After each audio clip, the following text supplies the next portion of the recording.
Hopefully we are good to go. So it's my pleasure today to be telling you about this work that, well, started some time ago, but we are really trying to get it out now. And it's on, well, as the title says, on closing the gender gap in financial management and business performance.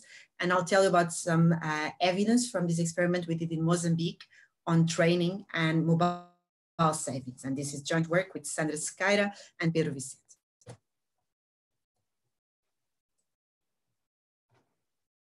Let me. Okay, so let's start with a brief motivation, very broad and general. That's, I mean, everyone is very familiar with here today on how important these self-employment is in low-income countries, and how this self-employment is most often based on micro-enterprises that struggle to survive and grow. And this is especially the case for female-owned businesses. And this is the broad question that we have for today. So learning a bit more, I mean, we know that there is a lot of evidence and a lot of evidence produced by people attending the seminar today on this question, but more specifically today, we want to focus on this issue of female entrepreneurship. And we know that evidence shows that on the one hand, female entrepreneurs are less exposed to the good practices in financial management. We have some evidence of these, and also they are more, they tend to be more affected by imperfections in financial markets.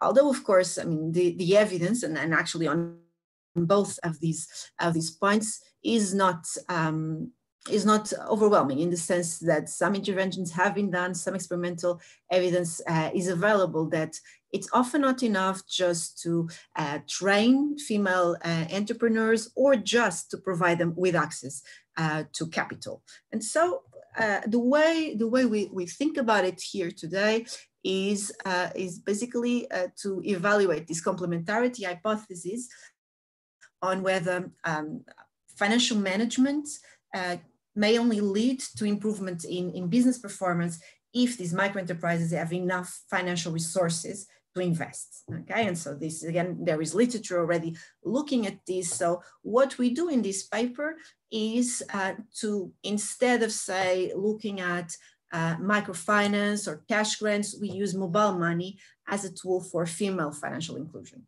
And so in particular, what we are going to do here is we design this experiment where we are offering incentivized mobile savings and look at their impact on microenterprise performance. So this is related to work that Pedro and I have done with farmers in northern Mozambique, where we found that incentivized mobile savings, that I should define an incentivized mobile savings here, will be I mean, it's not really commitment savings, it's just savings that people keep their mobile money accounts as a balance, and they are paid interest. Okay, so we had lots of meetings with the central bank at the time, and well, we are not allowed to call it interest, so we call it bonuses, but this is in fact interest. So we are going to be paying a 5% interest over a period of 3 months, and this is then similar to what we had done with these farmers in northern Mozambique. And there, what we found was that this type of mobile savings offered right after harvest and paid back at the time of planting was very effective in increasing fertilizer use. We also looked at some other issues related to networks and related to the impact of offering mobile savings to the whole network of farmers, so these triplets of farming friends. But there, the results, I mean, they hinted at some free riding, but they were not so clear.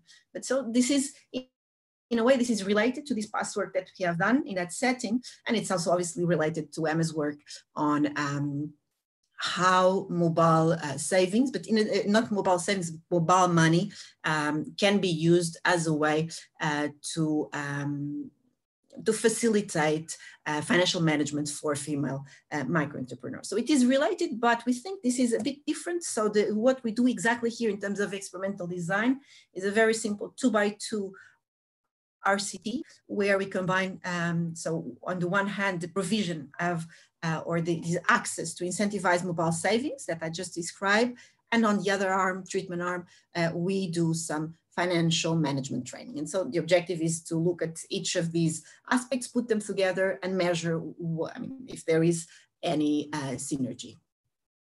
Okay, so that's in a nutshell. Then for this purpose, we will be working, or we worked with a sample of nearly 1,300 micro-entrepreneurs that were operating in relatively homogeneous urban settings in the capital city of Mozambique, Maputo. And our focus in the training was on core financial management training. Okay, so the emphasis was mostly on cash flow management and bookkeeping. And we as I just described, we are increasing the accessibility of savings through this incentivized mobile money savings account. Okay, and I'm not sure. So Simon told me to take break. No questions yet, thanks. Well, this is just a brief motivation and description. So let me start here by going through the experimental design and sampling details. So, okay, so as I said, this is a 2x2. The four groups that we have, the four treatment groups that we have as a result are one group that just received financial management training, a second one or to whom we provided access to incentivize mobile savings, a third one that combines both of these interventions, and a fourth pure control group. So in terms of describing the financial management training, it is pretty standard in the sense that it follows this idea of very simple guidelines, rules of thumb. We use lots of visual tools and narratives. We use accessible language. And the way it was implemented was through very flexible individual training sessions. So these were done by our local staff that are basically or typically local college students that were trained by our team, and they would go to the shop or I mean I'll show you the shops and the photos, but they'll go to the shop of these entrepreneurs, and they would just be flexible in the sense that they would start the training, but then they would take breaks if a client would come. So I mean, the take up was very good because it was really flexible and adapted to the needs of these micro entrepreneurs. And each session lasted about 1 hour, and I'll show you the timing in a second. So this was a pretty low-cost intervention, except for these, for the fact that we had the enumerators or these trainers going to the site of the micro-entrepreneurs. So just to give you an example of this visual approach, so what we did with the help of a local artist was these comics where we were emphasizing like daily aspects of the lives of these shopkeepers. For example, here we have this lady discussing how she used all her money or all her business money because I mean there was some need in the family, and the other counterpart is telling her, well, you should really keep things separate. And this is something that would come from that is an illustration that people really enjoyed having from our main training manual. So we, together with the local consulting firm that has a lot of expertise working with micro enterprises, we did this financial management course. We designed it. I mean, the contexts are pretty standard. So just trying to understand what revenue and expenses are, how to measure profits, the importance of savings and investment, the idea of borrowing money and what it is to, and what are the implications of interest rates, and the preparation of budgets and bookkeeping. So this was the content when we were, this is an example of the type of manual that we left with these micro entrepreneurs. So we designed it, and then they were left with a physical copy of these manual. But then what we found is that we could not deliver these at once. It was too much. After a lot of piloting, we decided to do this basically with 4 visits, where the first one went through the basic concepts of like revenue, profit, savings, investments. So following that manual that people would keep in their shop. And then a month after, there would be a second visit, or there was a second visit, where in addition to the initial manual, there was a more practical approach, in the sense that logbooks were given to the shopkeepers, and they were encouraged to track their expenses, credit, sales, and revenue. And so they were not only explained how to use these logbooks, but they were also left with logbooks. And so in the third and fourth visits that were done 2 and 3 months later, we did a clarification on how to use things, and we also did a test. Okay. In addition to these, we were giving some financial incentives for people to fill in the logbooks. So if in the last 2 visits they had filled in their logbooks, they would get $5, or the equivalent to $5.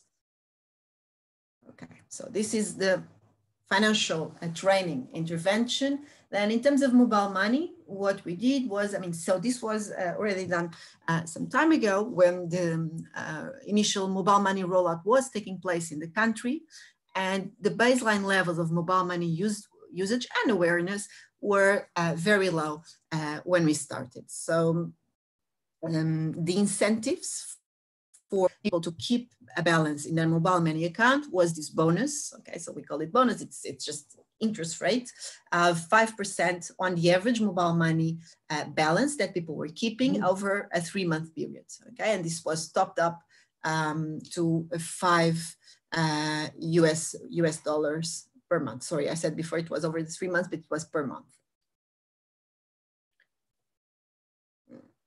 Okay, so as I mentioned before, so in terms of sampling, and I'm not sure if there are questions on the interventions before I move on. Simon? Yeah, question, this is an easy one, I can read this one out, from Pratik Chandraban. How did you arrive at setting it to $5 US? So for the interest rate, so it's not $5 US, it's in Meticais. It was the value that was feasible with our budget, and that we thought was, so there was not a scientific calculation on how to get to these values. So we did it so that incentives that were being paid in both interventions were somehow equivalent or similar. And if you want to compare it, say, to the interest rates in Mozambique at the time were quite high. So this is maybe slightly above the current interest rate, but it's not, it's not outrageously high. Great, thanks. That's your question.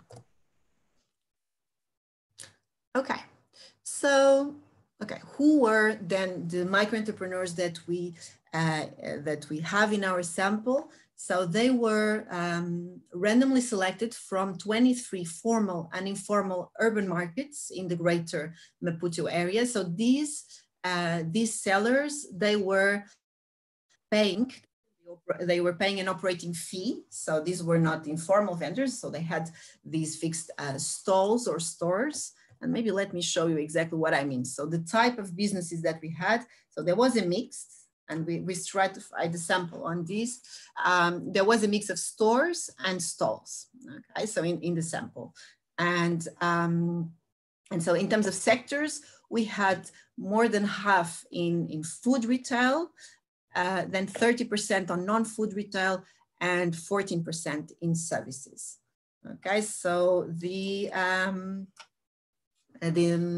treatment status was assigned by block randomization at individual level. And as I said before, we stratified both by gender and business type. And business type, by business type, I mean the stores and the stalls.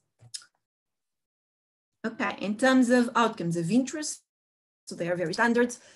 So we looked at the revenues, the costs, the profits, which here are simply defined as revenues minus costs, number of clients, inventory, and investment for the micro enterprise. And we also looked at some household level outcomes, such as income, consumption, and savings.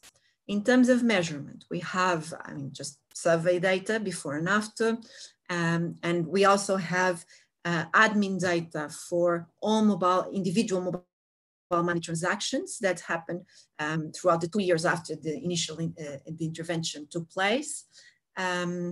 Well, this should be, it includes date, type of transaction, not truncation, amount. Okay, and this was from the mobile money operator, which is Mcash in Mozambique. So this is the largest state-owned cell phone operator in the country.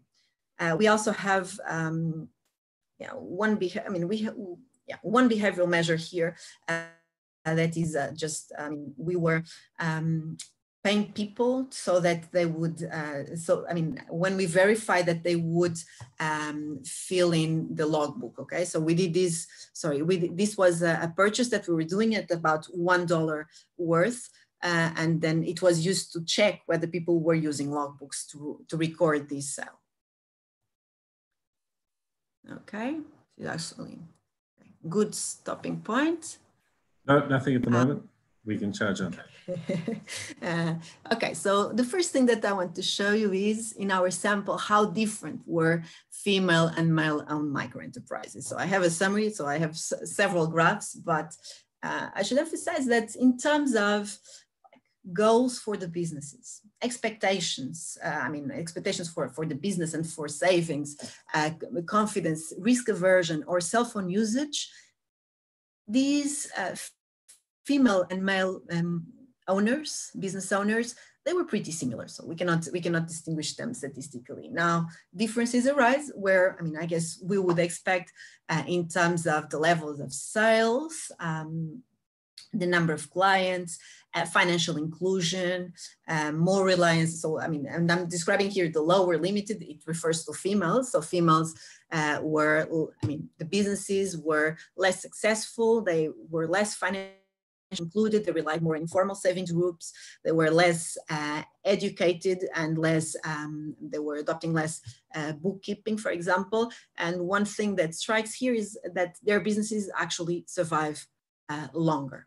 Okay, so to just briefly illustrate also the breakdown by business types. So females are more likely to own stalls as compared to males that are more likely to own, the stores with 4 cement walls.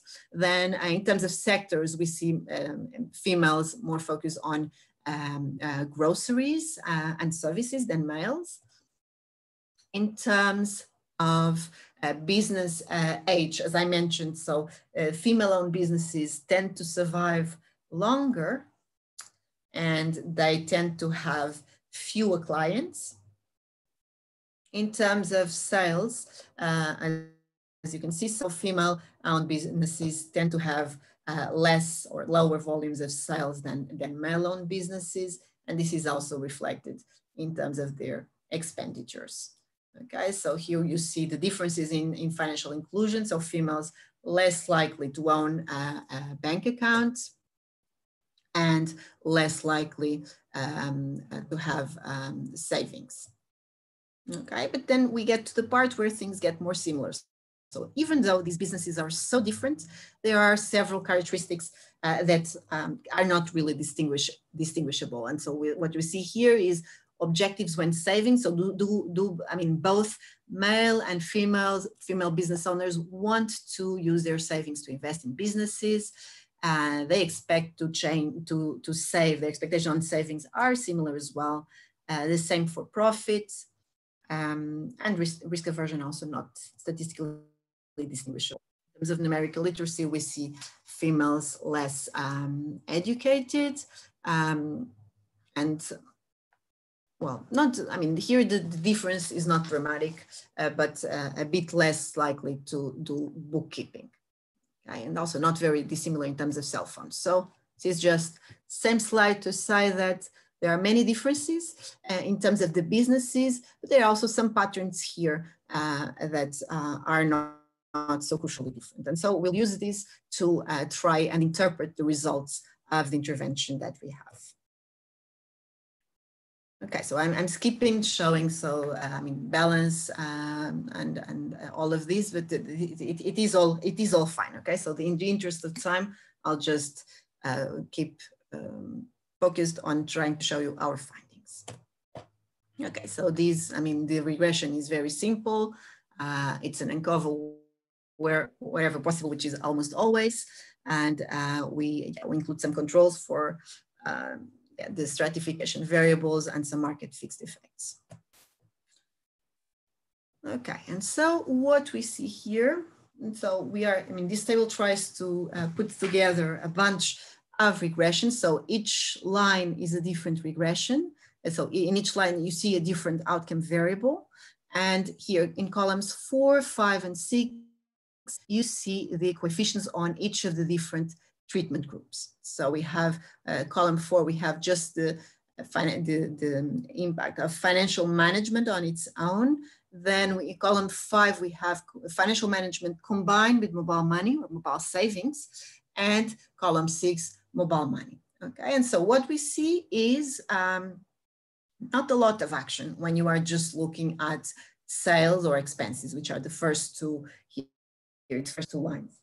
So we seem to see, or we see here some reduction in expenses for those who receive the financial management course. But I think the most striking result here is on these profit measures, so revenues minus expenses, when you combine the financial management and mobile money. So we see that just with financial management, yeah, the coefficient is positive, but not really precise measures. So the impact here that strikes more strongly is this impact of when you put together the financial management and mobile money, you see this positive impact. In terms of mobile money, we don't really see any impact on business outcomes. What we see is that there seems to be something going on here in terms of investment. Okay, so this is, the first stack or the first summary of results. Now, in terms of savings. Actually, Catia, sorry, but before yes. you go on, can you just go back? Yeah, We've got a question from Mohammed Mekki at Oxford. We might take that now, if that's right. Thank you. Hi, Catia. I'm just wondering if you also were using the logbook, because you said you had some high frequency data for revenues and expenses, and also just wondered why you weren't using a direct measure of profits, given the what we know about the issues with revenues minus cost, especially if people are making large purchases of inventory, etc. Yeah, so this measurement is important, right? Which is a summary of your question, I guess. So here we thought this was the less noisy way of doing this. So what I'm showing you here comes from the survey. Yeah, we did control. So we have a robustness check where we control for those who are doing bookkeeping, but results are only, they are slightly stronger. So, that's the kind of robustness check that we do.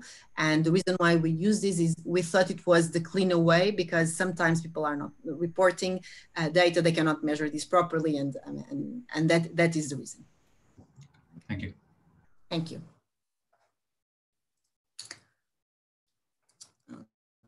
Okay, so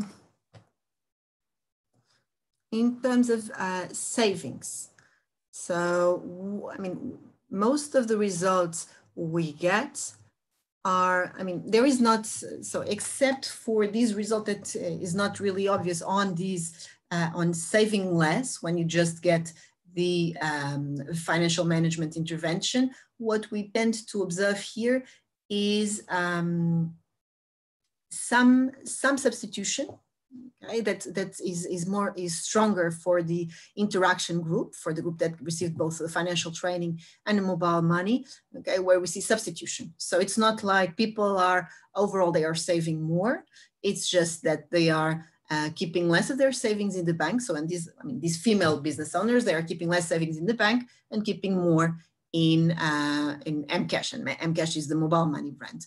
Okay, so we see this for the interaction. We don't have strong results for the mobile money treated group. Okay, even though the signs would be consistent, but they are not here. So again, we see here some evidence of this combined effect of the financial training and mobile money. I don't know if someone has a question. I think I saw something popping up. Yeah, question from David McKenzie. So David will ask you to ask that directly. Hi, can you hear me? Yeah. I can hear you very far away.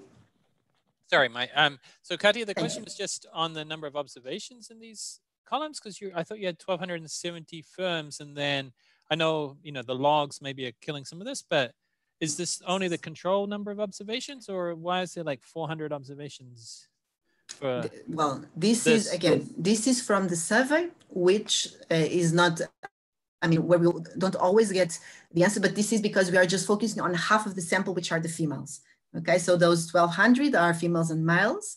And so we should have here around 600 observations. And those that we don't is because, we don't have them. Although one thing that I'm doing, as everyone, I was hoping to have some more results to show you. And so one thing I'm not showing you here is the admin data. So we have started, so the admin data were the last that we could get a hold of, and we are still working on them. But for example, here on these log amount of savings in Mcash, we'll be able to provide, to contrast the survey measure with the actual admin data from the admin records. So we don't have it yet. But we have been looking at it, and it's actually, this is in logs, but the amount I cannot really contrast it, but actually it's interesting. So I've been looking at these data recently, and I was comparing data that we have on mobile money for this sample and for the rural samples that we have worked with, both in northern Mozambique with the farmers and in rural regions in southern Mozambique. And it's very interesting to see that the levels that people are keeping here, and this is not only the 3 months where they were incentivized to keep the money there, but even over the rest of the time, they are much higher on one hand, and they denote lots more trust. Okay, so in the rural samples, we see people checking their balances all the time, although that tends to decrease over time, which as trust increases. But here we see people much more trusting and holding a larger amount of money. So this is not in the table, but this is something that we are looking at right now with the admin data on the mobile money records. And that I think will strengthen a bit the table and compensate for this lack of observations here. Thanks. And a question from Chris Woodruff, and I think, Chris, we need to ask you to unmute. Yeah. So, hi, Catia. So I guess I'm wondering, can you go back one slide? Sure. Back, not forward. No, that's not what I was looking for. That's it. So I'm trying to match up the investment in productive assets and savings, and I guess they don't really quite match up, do they? Because so the mobile money seems to be generating more productive assets, and so that I would think I've had that question come out of savings in a sense, and so then I guess how do I think about these two things? Shouldn't I be thinking about these two things kind of combined? It will be important to look at the dynamics of mobile money balances over time, and I think that will play a big role here. So from what I have seen in these admin data, we see people building up their savings and then taking these out, and so it could be that they are just saving for 2 or 3 months, and then they are using this balance to buy these assets. But we don't really see, as I showed you in the other slide, we don't really see that this mobile money, that just the mobile money is significantly increasing these the values of average savings. So why is it that it has not translated? I'm not sure. I'm wanting to dig more into this with the admin data. It could be that they are still building.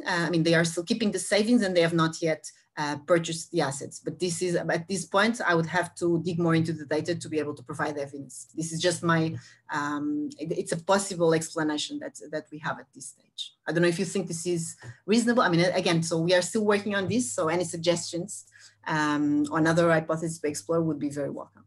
No, I think that makes sense. There's a question here about sort of what the timing of some of these questions are in a sense, because one is kind of building up over time and the other's, and at end line. So I think the dynamics would be interesting to Yeah, the thing is, we will only be able to look at dynamics with the mobile money, because there we have all the transactions on a daily basis. Here, this is what we have. It's just this picture that we took at 12 months, but hopefully we'll be able to have some dynamics going on the mobile money part, so as to, I mean, at least show that it is consistent with what we see here. Thanks. And Catia, just about 15 minutes more, if it's all right, before we move to open questions. Okay, thanks. Let's look at mechanisms. Okay, and avoid shadows here.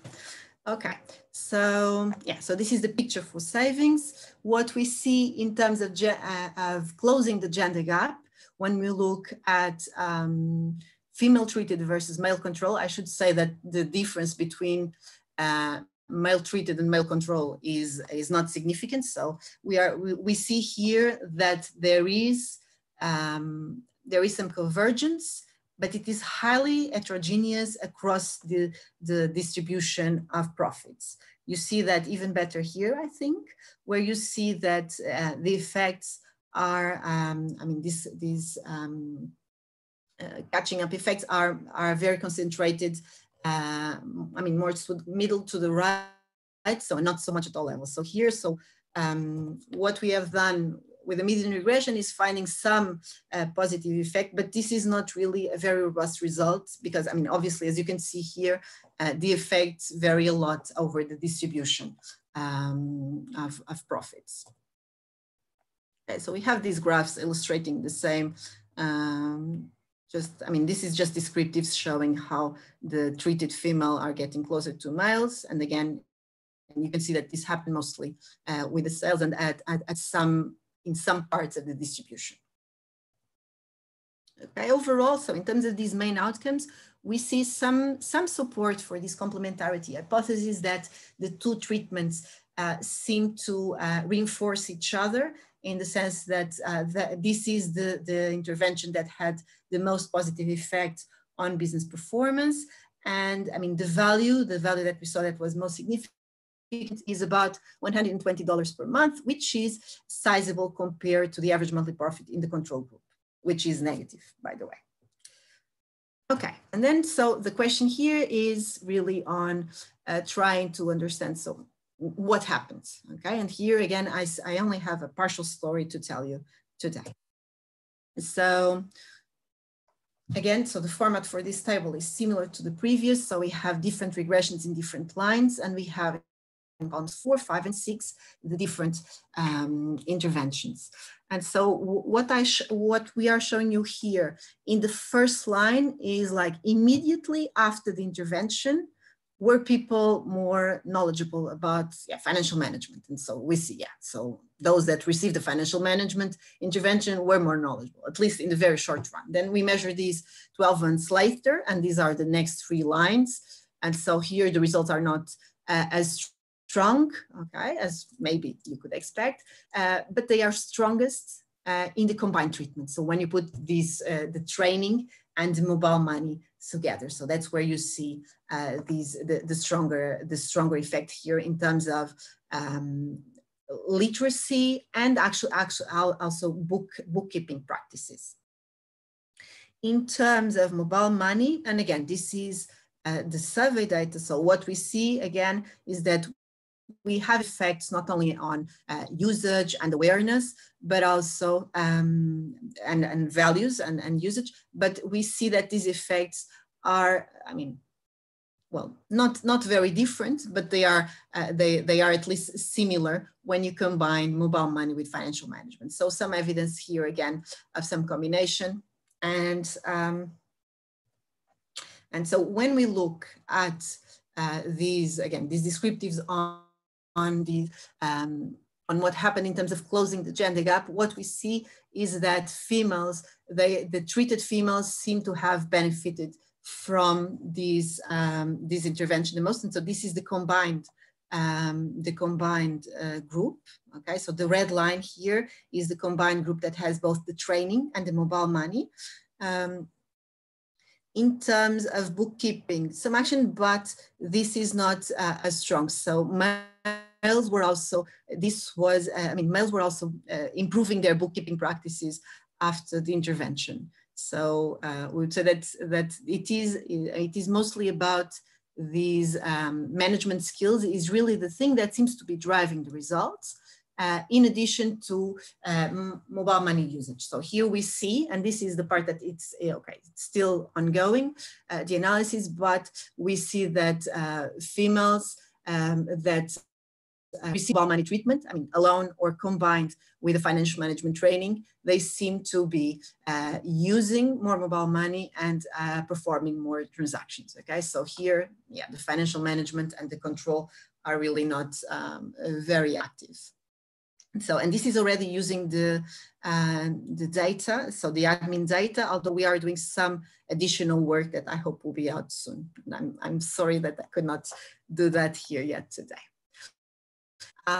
So what we seem to be observing here is that females were particularly benefited in terms of increasing understanding of financial management skills, both in the very short run after the intervention and in, well, long run, which here means 12 months after.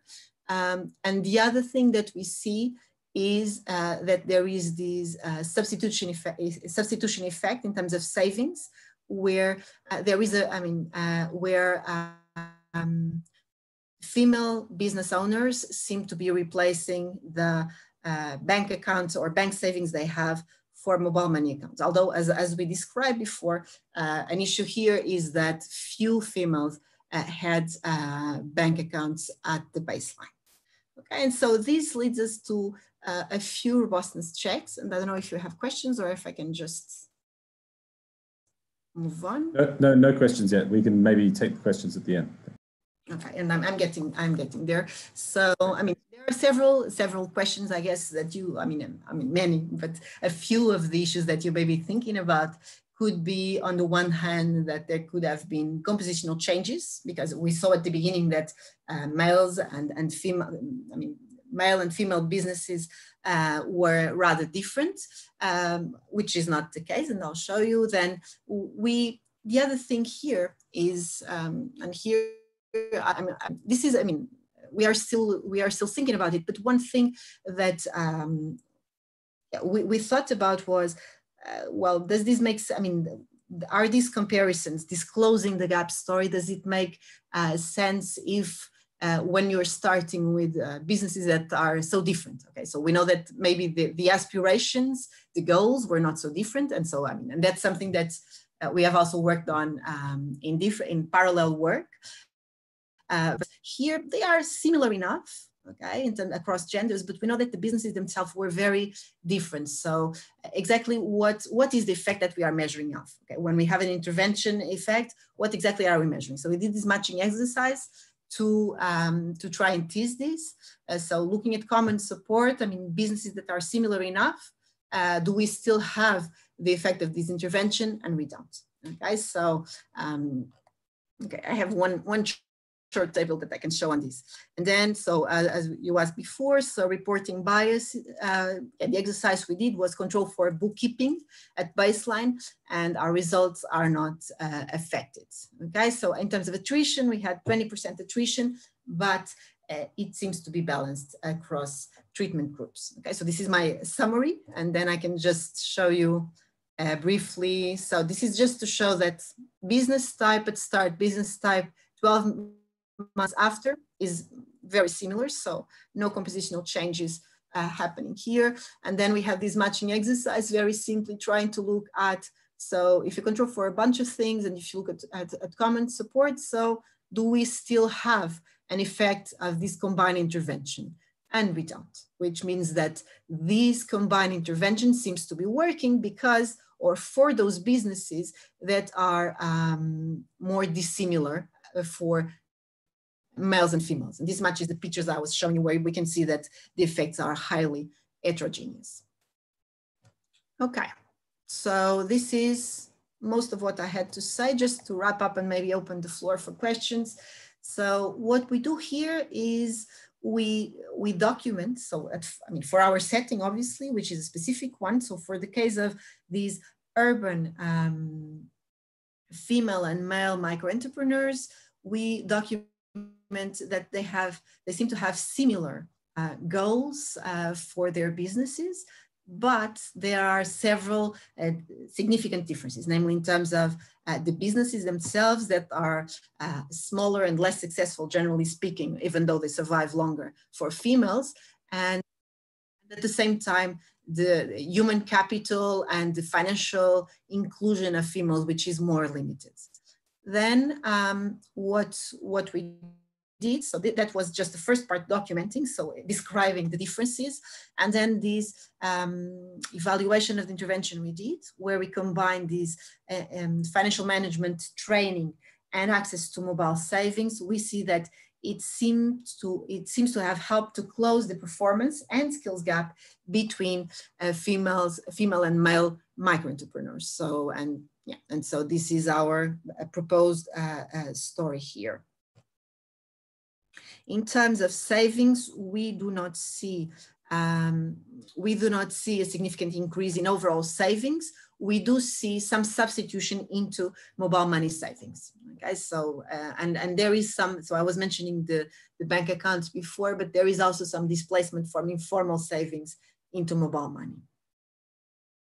Yeah, and so the business performance effects, they seem to be there at 12 months. That's when we last surveyed these businesses. The increased use of mobile money for those in the respective treatment groups, that seems to be there up to 2 years. And then, of course, we need to understand more. We need to look at the dynamics and try to explain better exactly what happened on this dimension. Okay, and so with this, I'm very happy to thank you for being here and now for any questions that you may have. Thank you so much, Catia. So we've got about another 10 minutes for questions. Let me see if there's any questions from our audience. So you can just raise your hand or type into the Q&A box. Let's start with Farah Saeed from Lahore School of Economics. Hi, Catia. Thank you for this. This is very interesting. I'm wondering more on what your sense is about what were the advantages of the mobile money for women. So we see there's no increase in savings, but you did say that initially they had fewer clients. So perhaps, is that the fact that having mobile money, were their clients increasing in any way, or perhaps didn't make it easier to do some transactions with their suppliers? And could that explain why perhaps they have more productive assets because they were just using the money they had in their mobile accounts to pay their suppliers? So I'm just trying to wonder if we're missing out on some of the advantages of mobile money for women specifically. Yeah, I guess, I mean, there are two main ones, I guess, that I would emphasize. So the first is accessibility. So you have, even at this stage where mobile money was being launched, but I mean, the big investment in its launch was happening in cities. So every market had one or more mobile money agents. So this means it is very accessible and safe. And this could be of particular concern for females. So it is readily accessible and it is safe. And then, I mean, and this is where I think this combination between the financial management and mobile money kicks in. It's that one of the aspects that was emphasized in the financial management training is, well, it's basically control over your savings. And this, I think, it's something that particularly, I mean, well, this is not particularly for females, but it's one of the advantages is really that you control your savings. And the alternative here would be the Shitik or Roska, where, I mean, it's an informal savings group and sometimes you get the money, sometimes you don't. And I think this is an important part of the story. Now, we don't see that mobile money on its own is having any significant effect on business performance. So again, yeah, I think there are details here that I want to explore in terms of dynamics, but I think this idea that the two interventions are highly complementary, well, we at least have some evidence for that. And this would be the mechanisms that I would underline. Thanks, Catia. Thank you. Question from, let me go to a question from Mark Vitta, NYU Abu Dhabi, who says he's in a very noisy place and has asked me to read it out. The question, I think you made a comment in passing, Catia, that the average profits in the control group were negative, if I heard that correctly, and Mark heard that correctly. As you can see here. Yeah. So Mark's question is do we understand correctly that even with treatment effects, revenue minus expenses is negative? And I guess more generally, what does that tell us about these businesses and the way they're operating? Well, I think it's a self-telling story, right? So I'm sorry, Simon. Can you repeat like the emphasis for the question? So the question is just even with the treatment effects, we should think that average revenue minus expenses is still negative for this sample. Yeah. Okay, so we are looking at averages here, and I think heterogeneity is a big part of the story. That's what I was also showing you. So these graphs, I mean, yeah, there is huge heterogeneity, and when we look at these closing gap, it is also part of the story. Okay, so we see this happening for those firms that are actually making some money. Okay, so those that are at negative profits, I mean, things are going wrong, and that's not changing because of our intervention. So I think maybe, I mean, that's actually a very interesting point, and thank you for that comment, Mark. Sure. Let's go back to David McKenzie at the World Bank for a follow-up question in this similar space. Mm-hmm. Are you happy to ask that, David?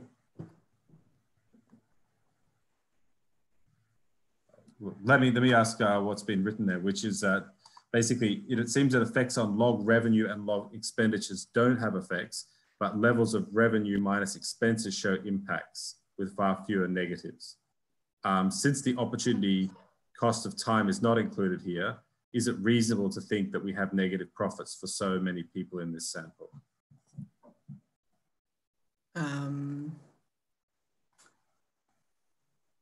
Yeah, I think the story here lies a lot on what are the alternative uses of time for these people, right? So these especially, so one thing that, I mean, we could draw for it, but we don't show the breakdown, and maybe that is interesting, is the breakdown between the stalls and the stores. Okay, so those that are in the stalls, I mean, I think the question is still valid, and maybe I should think some more about it. But I would say that this can be understood in the setting of stalls where females are there and just bring their vegetables to for sales, and that is a big part of what we are seeing here, these negative profits. But again, so I think this idea of heterogeneity is hugely important in understanding what we're seeing here, but maybe we should focus more and try to understand deeper the left side of this distribution. Okay, so we'll think more about it. Can I just ask, we've got a few minutes, and just out of my own curiosity, on about the second or third last slide, you talked about this matching exercise that you did, which says something very interesting about the kind of catch-up issues that Farah and others touched on. I'm wondering if you could just take a few minutes just to tell us a little bit more about how that matching was done. Yeah, so the matching is included. Sorry, I missed that. I missed that in the, yeah. Yeah, all the characteristics. Yeah, we have here. So we are looking, and the matching. Yeah, the matching was done. So these are the controls, but the matching was done on characteristics on which we saw that. So I mean, the long that I showed you where the female and male businesses were different. So all of those were included. So that we could focus really on, okay, what are these businesses that are not so many, where we really have, I mean, we have more similar businesses. Okay, and now, of course, these are not that many, so you could say it's also not such a high volume or a large volume of observations, but Sure. And the propensity score you referred to there is like just propensity of being, say, male, conditional on these characteristics. So that's what's being balanced there. Yeah. So exactly. So here the idea is to compare. I mean, as if we had these observational data. So what would we be expecting the effect to be? And what we see is an effect that is not really significant. Sure. So I mean, and then we can try to think about exactly what is this telling us. And I think it's really about it's a story about those businesses that are different. And and I'm going back to David's question on these negative profits, and I think we also have to do some work around that and those specific characteristics of those businesses here. Great. Thanks very much. Thanks for the presentation. Thanks everyone for the questions and comments. Thank you very much for having me. No, it's been great to have it, and a very, very interesting presentation. We'll look forward to seeing it develop. Nice to have the comments and now to work more on them. Exactly. Please, everyone, follow up separately with Catia if you've got other further comments or questions. As always, please stay tuned to the CSAE Twitter account. Next week, we're looking forward to hosting Gaia Narciso from Trinity College Dublin, but the details will be on Twitter as always. Thank you very much, everyone. We'll look forward to seeing you next week, and thank you again, Catia, for a really interesting presentation. Thank you. Thanks.